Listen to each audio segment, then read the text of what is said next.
If I told you Marilyn Monroe once changed a man's entire life with nothing but a single look, would you believe me?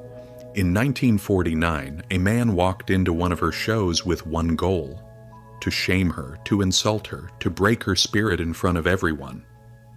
But what Marilyn did that night made thousands of people cry. This is one of the forgotten stories of Marilyn Monroe. The story of how compassion defeated hatred in the most unexpected moment.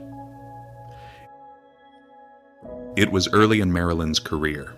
She wasn't a worldwide icon yet. She was rising slowly, carrying the fragile hopes of a young woman who had spent most of her life longing to be seen and understood. That night, at the Beverly Hills Civic Auditorium, she was scheduled to perform a small musical piece in a comedy routine. Backstage, her hands trembled slightly. She whispered to herself, "Please, let tonight be a good night. Please don't let me feel alone again." But in the audience, sitting in the third row, was a man who came not to cheer her on, but to destroy her. His name was Carl Henderson. 28 years old, hardened, raised inside an extremist white supremacist group that taught fear as truth and hatred as strength. He never questioned it. He absorbed it. And tonight, he believed he had a mission. Hidden inside his jacket was a small sign that read, "Keep America Pure." As Marilyn stepped onto the stage, the room lit up with applause, but Carl didn't clap. He leaned forward, jaw clenched, eyes burning with resentment.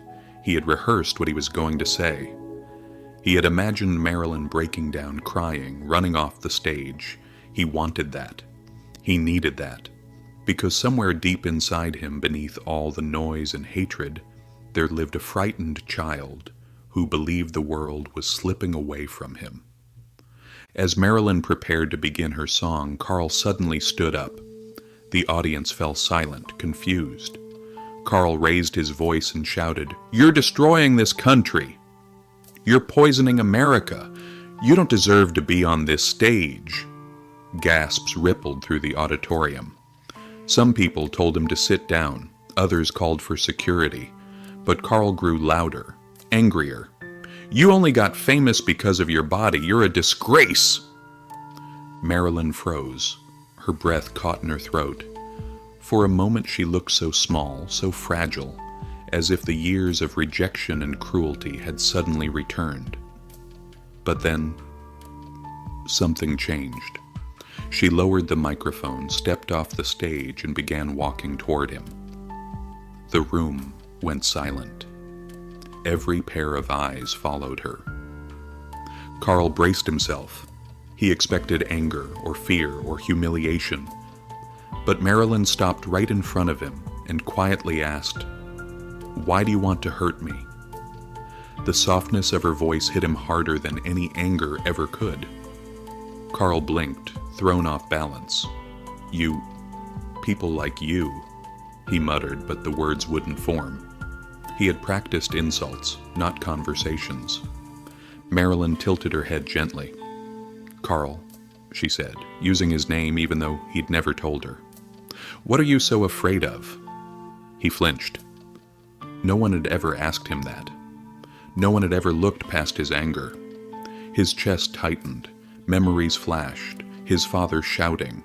The rules. The harsh lessons. The fear of being seen as weak. The belief that compassion was dangerous. Marilyn continued softly. "Someone must have hurt you. Someone must have taught you that the world is a threat." He swallowed hard. His eyes darted away. He didn't want to be exposed, especially not by her. But Marilyn didn't move. She didn't attack him. She didn't call security. She simply stood there, giving him the one thing he'd never been given, a chance to be honest. She said, "You think I'm dangerous, but it's not me you're afraid of."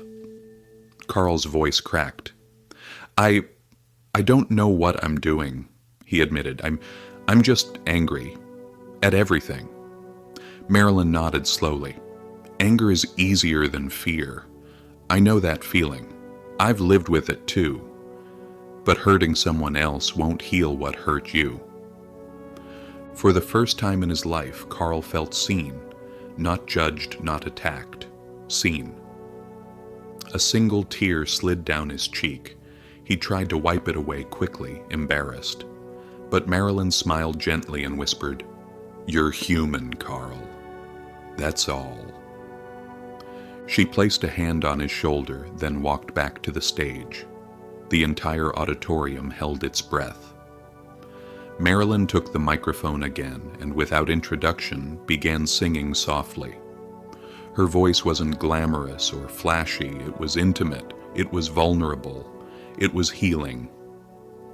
Someone to love, someone to hold, someone to understand. People began to cry, quietly at first, then openly. Strangers reached out and touched Carl's arm, not in anger, but in solidarity. He broke down completely, shaking with years of suppressed emotion. When the song ended, the audience rose to its feet in a standing ovation, not just for Marilyn's performance, but for what they had witnessed, a moment where hatred melted into humanity. Carl looked at Marilyn with tear-filled eyes.